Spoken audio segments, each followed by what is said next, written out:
My name is Mike. I'm a guy with a low education, having only graduated from middle school. The US used to be called a meritocratic society, but I'd think fewer people care about that nowadays. Nevertheless, there's someone who's been ridiculing me every day recently. That's my direct supervisor, Rachel Smith. Hey, dropout. Why are you dragging your feet with your work? Hurry it up. Yes, sorry. When she's in a bad mood, she gets rough with people like this. Moreover, she calls me dropout as a nickname. I feel humiliated, but what she's saying is true, so I'm in no position to argue back, which is frustrating. Then, one day, I went out for drinks with a colleague from work. Everyone, not just me, is fed up with our female boss's haughty attitude. Man, she's so annoying. I'd really like to get back at her. One of my colleagues even said something dangerous like that. Rachel is turning 50 this year, and I wonder if she's getting irritable because she's reaching menopause. If she'd just keep quiet, she'd actually be pretty. Well, she is an older lady though. My colleagues laughed loudly. My colleagues seemed to get more vulgar as they drink more, and the canned chalk really got the place going. Indeed, Rachel is a beautiful woman with a good figure and a pretty face. She must used to be quite popular when she was younger. In fact, she married in her 20s and has one child. Well, I admit she's beautiful, but she has a difficult personality, I guess. I can imagine living with someone like that. If it's like the company atmosphere at home, she'd definitely be divorced by now. But Mike, you always get chewed out by Rachel. She mocks you with dropout. It must really get to you, right? Well, yeah, but I'm used to it. I've been told enough times that dropout is a degree for those who lack motivation. To relieve my stress, I just kept drinking. All right, let's hit the next spot. My colleagues were red in the face, putting their arms around each other and making a racket. We had a surprisingly good time, so we decided to go to a nearby bar. But at this point, they were pretty drunk and I couldn't help but wryly smile at the thought of whether they'd be okay. Excuse me, check, please. One of my colleagues took care of the bill, so I gave my bill to him and went outside for some fresh air. The cool night air felt good against my flushed skin. Maybe I'll go somewhere cooler. That's what I was thinking when I walked a little away from the bar. And then, bam! I ran into Rachel, the one who ridicules me every day. I was taken aback. Rachel was dressed nothing like her usual suit attire but in flashy clothes instead. Her hair was wavy, possibly styled with a curling iron. She was wearing a miniskirt, and her makeup was on point. You wouldn't believe she's a 50-year-old married woman. She had transformed into a stunningly seductive lady. And she was walking with a considerably younger man. Is that her husband? No, but he seems too young. We made eye contact, and seeing Rachel's surprised look, I quickly averted my eyes, thinking I'm in trouble. This area is not only a busy district, but also close to a hotel district. Could it be? While thinking that, I glanced at Rachel again. She had indeed gone towards the hotel district. No way, I've just witnessed an affair. Then, finally, my colleagues came out of the bar. Hey, what's up? Did you run into someone you know? I was taken aback by my colleague's perceptiveness, despite being drunk. No, it's nothing. Sorry, I think I've had too much to drink. I'm gonna head home. With that, I excused them from the second round and went home with a heavy heart. The next day, while working, I couldn't help but sneak peeks at Rachel. Despite usually detesting even making eye contact with her, I inevitably found myself curious after seeing her last night. Rachel seemed as snappy as usual, but she appeared somewhat subdued today. Perhaps she was feeling particularly vulnerable about being seen by me last night, occasionally sending glances to me. Finally, Rachel gestured for me. Mike, I need to talk to you. Do you have a moment? You do, right? There was a definite urgency in her voice. I stuttered, yes, and followed her. The reason she called me out was, as expected, about last night. Were you out drinking with colleagues yesterday? She asked with a bit of hesitation. I nodded briefly, and after biting her lip slightly, did you tell anyone about what happened, that you saw me? Rachel cautiously looked up and asked. No, I haven't said anything. I went straight home after that, and I don't think anyone else saw you. Rachel seemed to exhale in relief. I see. Thank you for keeping it to yourself. You caught me at a pretty embarrassing moment.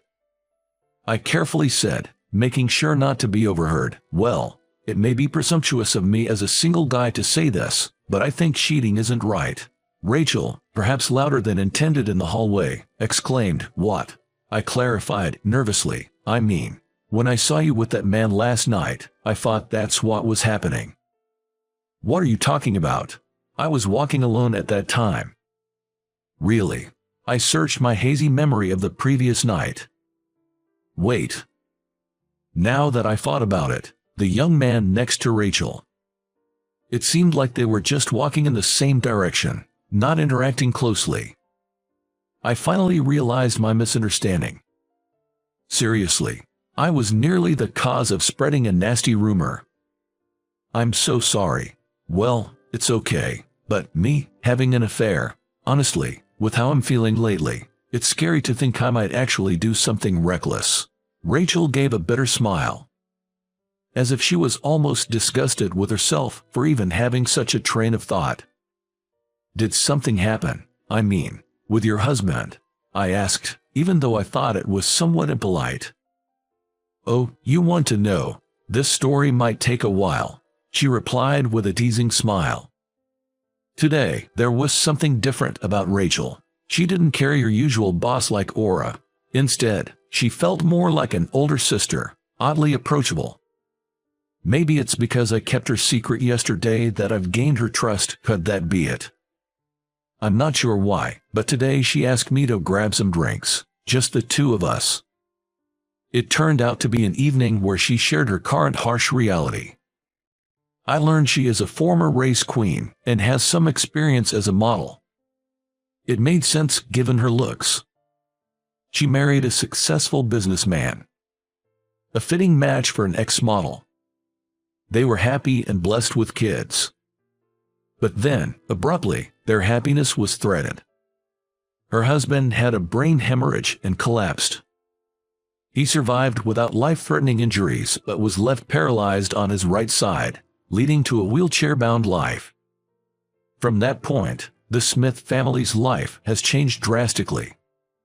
Rachel found herself doing more at home, like helping her husband dress and use the toilet. Despite being tired from work, she couldn't rest at home and ended up carrying a lot of stress without realizing it. That's why my daughter, seeing this, tacked to her dad's folks. They suggested I take a break and go out with friends, she explained. So, the reason you were heading to the hotel district that time was to go drinking with a friend? Yay, that's right. With a girlfriend, of course, but even though it was a break, I felt guilty for having fun while leaving my husband behind. Saying that, Rachel's face fell into a shadow. She shared her worries about her relationship with her husband growing sour.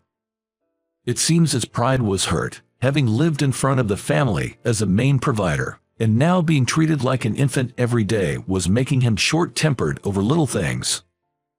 He's changed so much, he slams the table saying, I can do this much myself, and there was even a night I left him alone in the living room out of frustration. She said with a sad chuckle, then tears spilled from her eyes. I'm trying so hard, changing his diapers, lifting his heavy body into the wheelchair, laying him in bed, every single day, so why do I have to be yelled at? Rachel's voice was trembling. It felt like she couldn't hold back anymore. But I know he's the one who's truly suffering. He's only in his 50s, and now he's got a body that will never walk normally again, and he had to quit managing his company. It's understandable he's become self-destructive, and yet, I should be supporting him more as his wife. I just can't stand the fact that I'm not kinder to him. I feel like such a failure as a wife. She covered her face with her hands and broke down crying. Rachel, who always took pride and never showed her weaknesses, was now crying in front of me, a subordinate who she used to mock for being a dropout. Looking back, she invited me out for drinks. She must have been so cornered mentally that she invited me out for drinks just to vent, regardless of who it was. Rachel apologized to me, saying, "I've been such a terrible boss," regretting taking out her personal issues on everyone lately. I felt her pain acutely, and my desire to forgive her grew stronger. Caregiving is really hard. I also helped take care of my grandmother at home until she passed away, I said. When I mentioned that, Rachel looked up in surprise. I decided to share my past with her. Originally, I was quite good at studies. Good enough that my teachers suggested I go to a more advanced school. But that dream didn't come true, because my grandma developed dementia. It was just my grandma, my mom, and me living together. After my parents got divorced and we moved in with my grandma. She was always so kind. However, she changed a lot after a fall broke her leg and a long hospital stay. The doctor said she seemed to have developed depression. It didn't take long for her to develop dementia. She would scream loudly and try to leave the house despite not being able to walk far due to the lingering effects of her fracture. This stress of possibly causing trouble for neighbors or putting her own life at risk was immense. Especially after hearing news about a family that was held liable for an accident involving their relative with dementia, my mom became very anxious and would sometimes scold my grandma harshly. Watching the two who used to get along so well argue was hellish for me. Naturally, my mom reached her limit first. She was clearly worn out and looked like she might collapse at any moment. Seeing her like that, I decided to drop out of high school and start working. My mom objected, but I insisted, and ultimately, I prevailed. After that, my mom and I took turns taking care of my grandma while contributing to the household expenses. Thankfully, my mom's health improved, and my grandma passed away peacefully a few years ago. Now, we live a peaceful life. I didn't realize you've been through so much. You gave up your education for your family. What an incredible person. And to think I belittled you for being a dropout. I'm really sorry. Hearing this, Rachel apologized to me again. It turns out Rachel is a high school graduate herself. She aimed for the entertainment industry when she was younger but gave up halfway, always feeling inferior about her education. So I was the one person she felt she could look down on to boost her own self-esteem, and she regretted that. I'm truly a lousy boss. Recently, my daughter has been saying she'll help with her husband's care. She's still a college student and should be studying, working part-time, and enjoying her youth, but I can't help feeling sorry, Rachel said with a downcast look. I suggested home care services and paid nursing homes to her. She seemed hesitant, understandably so. I understand the reluctance to place a long-time husband into a shared living facility with strangers. I get the hesitance. It's the internal conflict about whether it's okay to abandon family so easily. So, I gave some heartfelt advice. Actually, my grandma was in a nursing home just before she passed. At first, my mom and I were hesitating about entrusting her care to others, too. The guilt of neglecting a loved one's care. But it's true that it also eased our minds. I wondered if feeling relieved meant I didn't love her. But then I remember what a caregiver told me. Maintaining a certain distance is important. Being with even the most beloved person can be tough. So, using care services isn't bad at all. Please, don't bear this alone, Rachel, and ask for help. After my long spiel, Rachel's tears started to flow again. Thanks for sharing. I'm glad I could talk to you, Mike, she said, thanking me over and over. Afterward, my boss returned to her usual self, and she started to smile more gently. It seems that using home visit services significantly reduced her stress, and her relationship with her husband improved. Her husband, being a successful businessman, had savings, so financially, it was easy to afford care services. Some people can't use care services even if they want to because they don't have the money. Rachel is very lucky in that sense. Thanks to you, Mike, my daughter is also enjoying her college life. You really saved our family. You are truly the Smith family's savior. That's an exaggeration, but I'm glad I could help a bit. As I said that, Rachel looked intently at my face. By the way, you're single, right, Mike? Seeing anyone? What? Yes, I'm single now though. Then Rachel clapped her hands. That's perfect. When I told my daughter about how caring you were with the elderly care stuff, she got interested in you. If you don't have a girlfriend, maybe I should introduce you to her, she said, showing me a photo of her college-age daughter, making me all awkward. Oh boy. The daughter of my boss. That's intimidating. But she's quite pretty. I crossed my arms, wondering what to do, conflicted.